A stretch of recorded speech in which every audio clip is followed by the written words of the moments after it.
Il y a quasiment 50 ans, jour pour jour, étudiants et CRS s'affrontaient à Paris. Mai 68 éclatait en France. Un mouvement de révolte qui allait profondément bousculer les mentalités et souffler un vent de liberté dans l'Hexagone. Ce qui ne semblait au départ qu'un mouvement limité finira par prendre une telle ampleur qu'il bousculera le tout-puissant président français de l'époque, Charles de Gaulle. Gérald Vandenberg.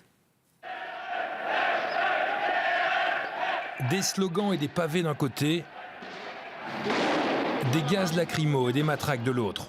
C'est tout mai 68 en quelques images. Mais derrière ces images, il y a surtout un mouvement qui va ébranler la France en profondeur. Tout commence dans les universités de Paris, Nanterre, puis la Sorbonne.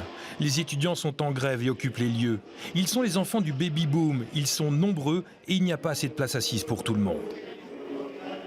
Le milieu étudiant explose, c'est-à-dire qu'il y a tellement d'étudiants maintenant et que la société est incapable de pouvoir canaliser ces étudiants que la prise de conscience étudiante pour la société est beaucoup plus rapide. Il y a une situation de crise à l'université. En plus du côté pratique, il y a aussi une envie de changer leur monde. Il y avait le désir d'une autre vie, plus que d'une autre société au sens strict.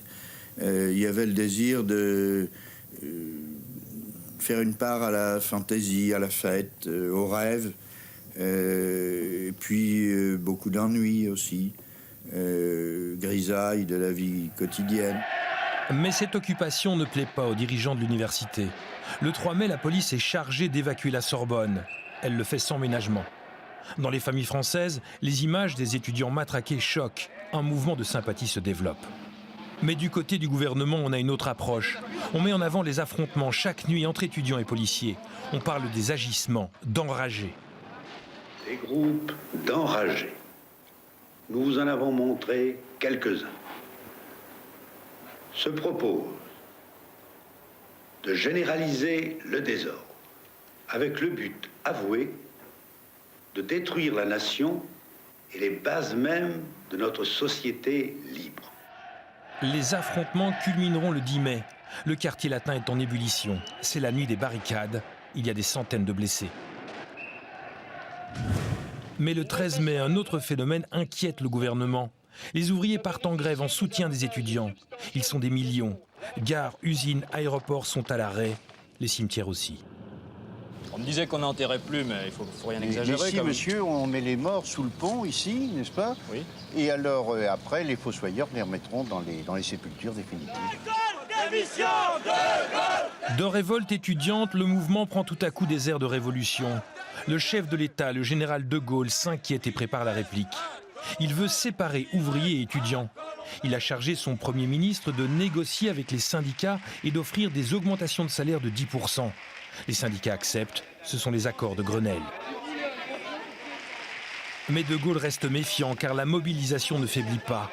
Le 29 mai, il disparaît pendant quelques heures, mystérieusement. Hier à 4 heures, il y a une annonce de l'AFP qui est tombée, disant « De Gaulle est parti de Paris depuis 3 heures, il n'est pas arrivé à Colombey, on ne sait pas où il est ».